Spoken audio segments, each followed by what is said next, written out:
The Wealthy Life is brought to you by investment dealer Raymond James. Life well planned. See what a Raymond James advisor can do for you.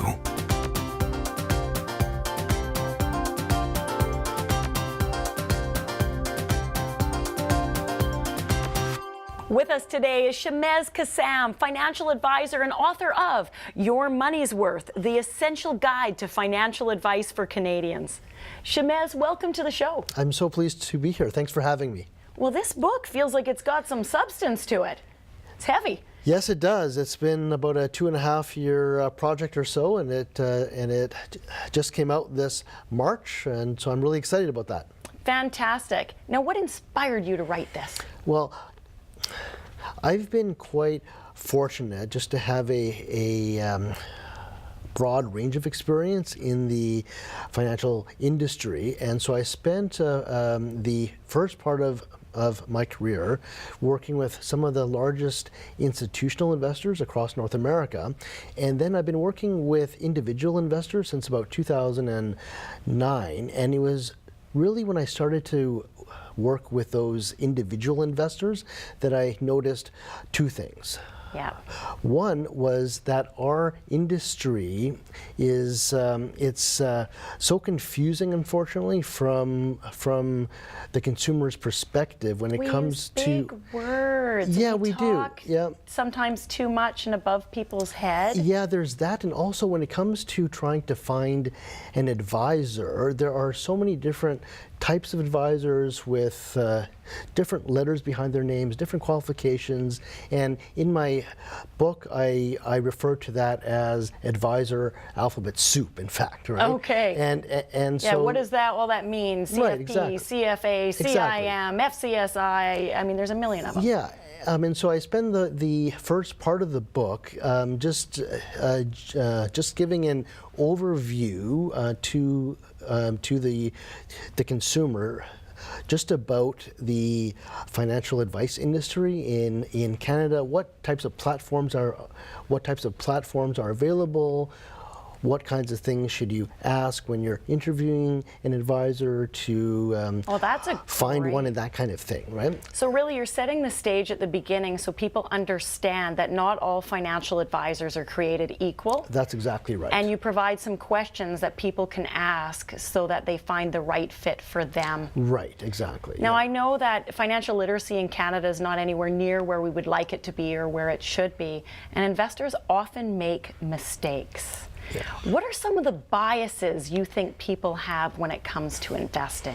Well, and that's an interesting question, because that's the other thing that really inspired me to write the book, because I noticed that investors were making common mistakes, and most of these people are very well educated in their own field and they're professionals, but unfortunately our schools don't do a great job of teaching basic personal finance.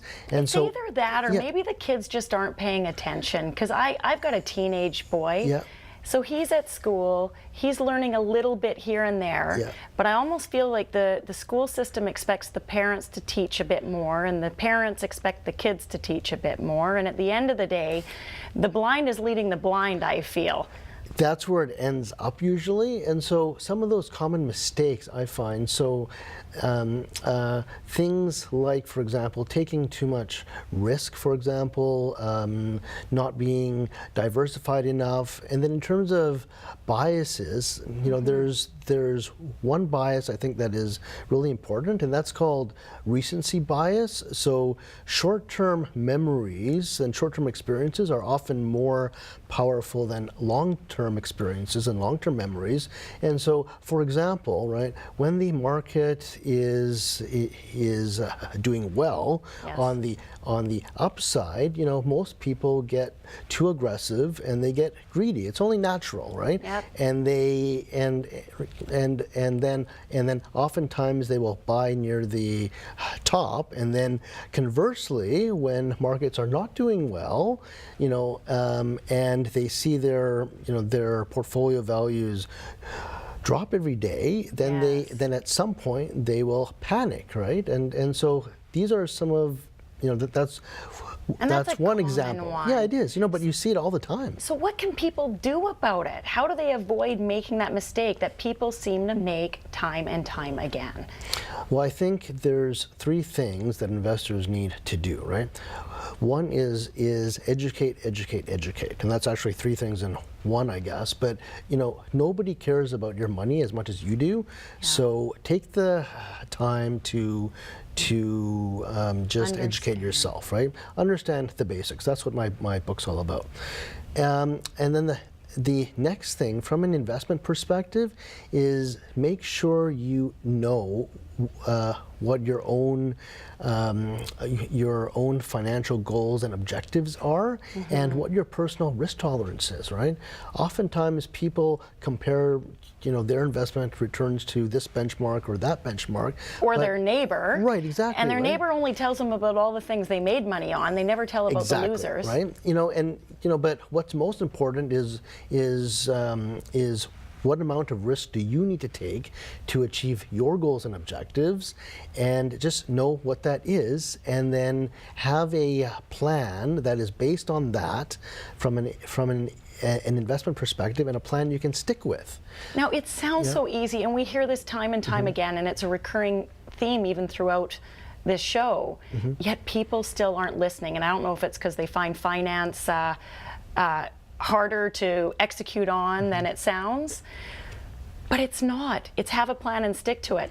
Do you think that, can some investors do it themselves? I think absolutely they can, but there's a big if with that, right? If you have the right knowledge and you have the discipline, and most importantly, if you have the ability to keep your emotions under control, then you can be successful. Okay, but so for people of the knowledge and the discipline, yep, and the experience, they can do it themselves. Yeah. And the emotional control.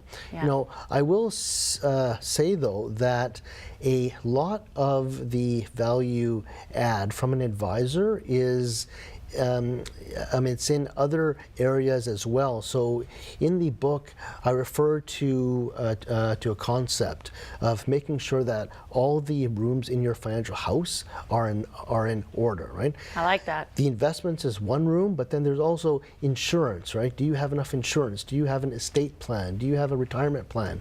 That's really where a lot of advisors do add a lot of value. And unfortunately, most consumers, they just focus on the investments, but I do touch on all of those things in the book, and that's really why I think it's a must read. Well, that's great. Is there some final tips you have for investors today?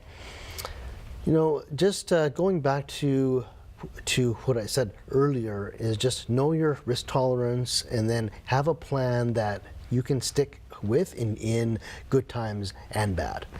Well, I think for those of our viewers who have no idea what their risk tolerance level is, we have a risk profile questionnaire. Contact us at thewealthylife.com for your questionnaire to find out where you fit on the scale of risk, because that'll make a big difference in building the right portfolio that you can ride through. Yep, it sure will.